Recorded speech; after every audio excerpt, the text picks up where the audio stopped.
Bonjour les amis, வணக்கம் நண்பர்களே. Aujourd'hui c'est un dessert qu'on va préparer ensemble. இன்னைக்கு ஒரு இனிப்பு வகை செய்வோம்.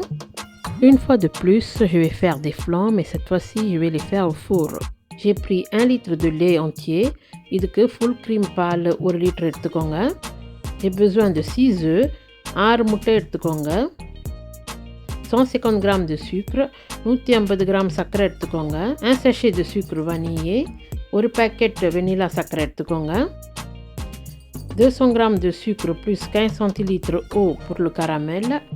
caramel செய்கிறதுக்கு 200 g சர்க்கரையும் 150 ml தண்ணியும் எடுத்துக்கோங்க.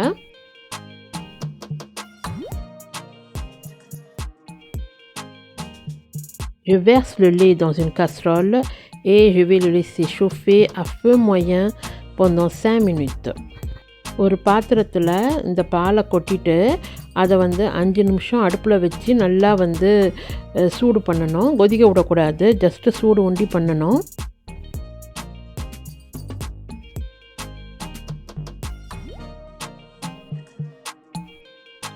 Dans un grand saladier, je suis en train de casser les œufs. ஒரு பெரிய பவுலில் அந்த முட்டையெல்லாம் உடச்சி ஊற்றிடுறேன்.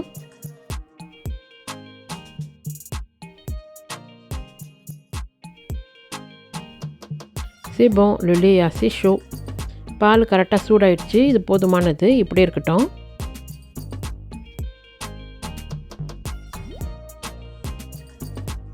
Maintenant je rajoute le sucre vanillé. இப்போ வெனிலா சர்க்கரை அதில் போட்டுடுங்க முட்டை மேலே.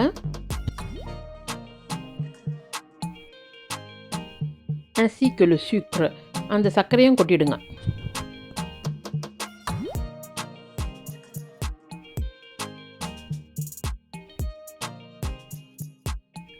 À l'aide d'un mixeur plongeant, je vais mélanger œufs et sucre ensemble.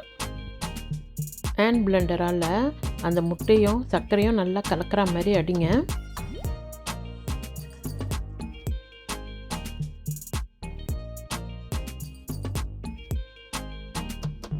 Il faut à présent verser le lait délicatement et battre à nouveau.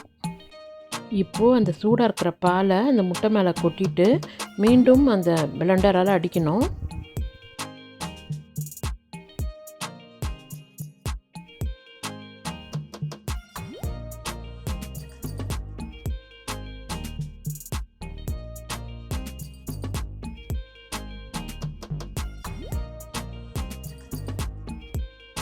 Voilà, la préparation elle est prête. On va aller voir pour faire le caramel. அந்த preparation ready ஆயிடுச்சு, இப்போ போய் கராமல் செய்யலாம் வாங்க.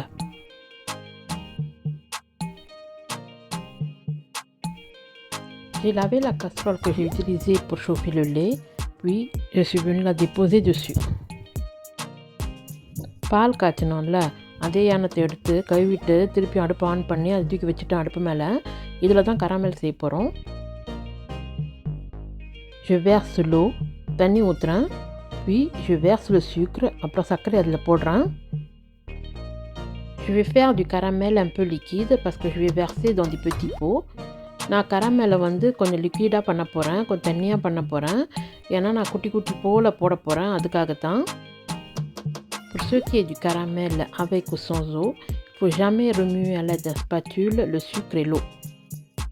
Vous pourrez faire comme moi, juste tenir les 2 poignées et secouer ainsi.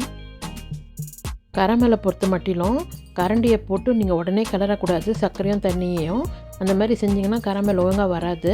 இந்த மாதிரி லேசாக ஆட்டி விடுங்க, போதுமானது.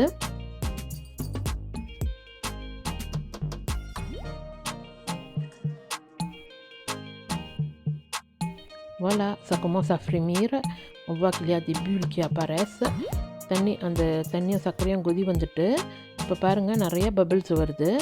அப்பப்போ அந்த பாத்திரத்தை எடுத்து லேசாக அப்படியே ஆட்டி விட்டிங்கன்னா போதுமானது. juste secouer un tout petit peu délicatement, ainsi vous verrez que la couleur va changer et le caramel va se former. இப்படியே செஞ்சுன்னு இருக்கும் போதே பார்த்தீங்கன்னா கலர் அப்படியே மாறிடும். சுகர் ப்ரௌன் ஆகிடும். ரொம்ப ப்ரௌன் ஆக்கி விட்றாதீங்க, தீஞ்ச நாற்றம் வரும். அதனால் ஓரளவுக்கு ப்ரௌன் ஆனோன்னு போதுமானது. நான் அதுக்குள்ளே பக்கத்தில் சின்ன சின்ன பவுல் எடுத்து வச்சுட்டேன், அதில் தான் வைக்க போகிறேன். இது சின்ன சின்ன பூ எடுத்து வச்சுருக்கிறேன். Voilà, j'ai sorti aussi les pots. Je vais faire en tout 16, 13 pots, voilà. 13 குட்டி குட்டி பவுலில் ஊற்ற போகிறேன்.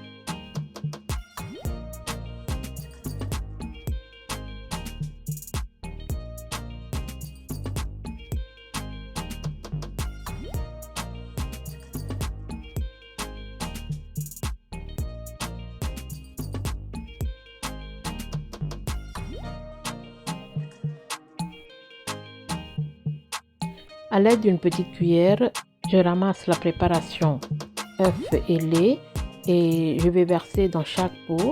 Je vois le caramel au fond et je vais verser à ras bord. ஒரு சின்ன குழி கரண்டியால் இந்த பால் முட்டை அடிச்சு வச்சுருக்கோம்ல அதை மொண்டு இந்த கராமல் ஊற்றின போல் ஊற்றிடுங்க. கராமல் அடியில் இருக்கும், நீங்கள் ஊற்றும் போது அப்படியே ஃபுல்லாக ரொம்பிடும்.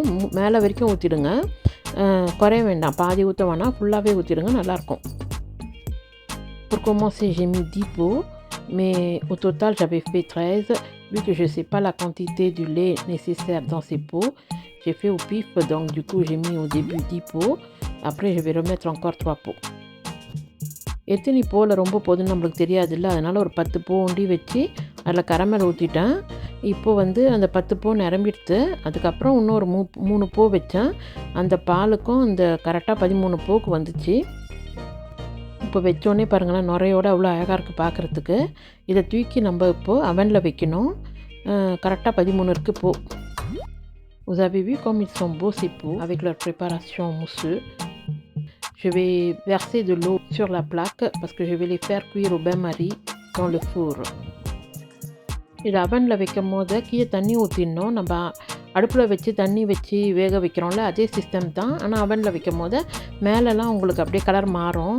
நம்ம சாதாரணமாக வேக வச்சு எடுத்தோம்னா வெள்ளையாகவே எடுத்துருவோம்.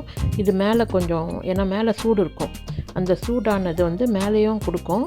அப்போ உங்களுக்கு கலர் மேலே அழகாக மாறி இருக்கும். அது ஒரு தனி டேஸ்ட்டாக இருக்கும் நம்ம வேக வச்சு எடுக்கிறதோட. அது பாருங்க, அதனால தான் தண்ணி ஊற்றுறேன்.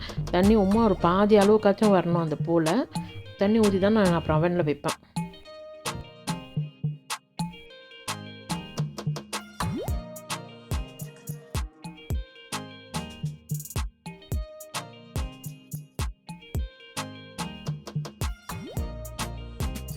Je les ai enfournés à 180 degrés, plus ou moins 45 minutes.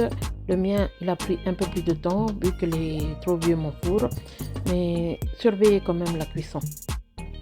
அவனில் 180 டிகிரி செல்சியஸில் 45 நிமிஷம் கூட குறைச்சலாக வாய்ப்பு இருக்குது. அது அவங்கவுங்க வீட்டு அவனை பொறுத்தது, அவன் பாயசு இல்லை புதுசாக இருக்கிறத பொறுத்தது. அதனால் செக் பண்ணிக்கோங்க, எப்போவுமே அவனில் வச்சுட்டா செக் பண்ணிக்கோங்க. இதோ முடிஞ்சிடுத்து, நான் எடுத்து காட்டுறேன். Voilà, c'est bon, c'est terminé. Vous avez vu, c'est bien coloré et en plus, c'est beau à voir et très bon à manger. Ça change de ce que j'ai mangé avant. Les flancs que j'ai fait avant n'avaient pas cette tête-là, mais bon, ces flancs-là, c'est vraiment délicieux. J'ai beaucoup aimé en fait. நம்ம ஆவியில் வேக வைக்கிறது, அடுப்பில் வச்சு வேக வச்சோம்ல, அதோடு இந்த மாதிரி செய்யும் போது ரொம்ப டேஸ்ட்டாக இருந்துச்சு. இது வந்து டிஃப்ரெண்ட்டாக இருந்துச்சு. இதே தான் நம்ம ஆவியில் வைக்கும் போது அது வேறு டேஸ்ட்டு கொடுக்குது. இது வந்து வேறு டேஸ்ட்டாக இருந்துச்சு. ஆனால் நான் பார்த்த வரைக்கும் என்னென்னா, அந்த கரமல் செஞ்சேன்ல, அது ரொம்ப இனிப்பாக இருந்துச்சு. அடியில் இருந்தது.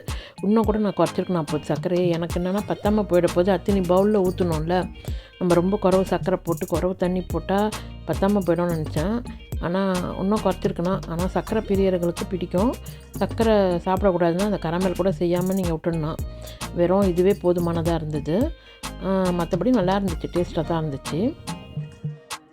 Moi, personnellement, quand j'ai mangé ça, je trouve que le caramel était un peu trop sucré. Donc la prochaine fois quand je ferai, je vais réduire le sucre pour le caramel. À part ça, tout était impeccable.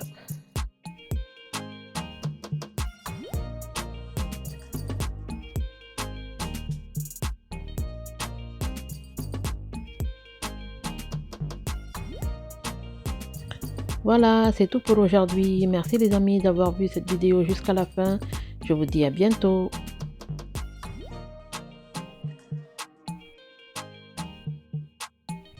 இந்த வீடியோவை இவ்வளோ தூரம் பார்த்ததுக்கு ரொம்ப நன்றி. மீண்டும் சந்திப்போம் நண்பர்களே.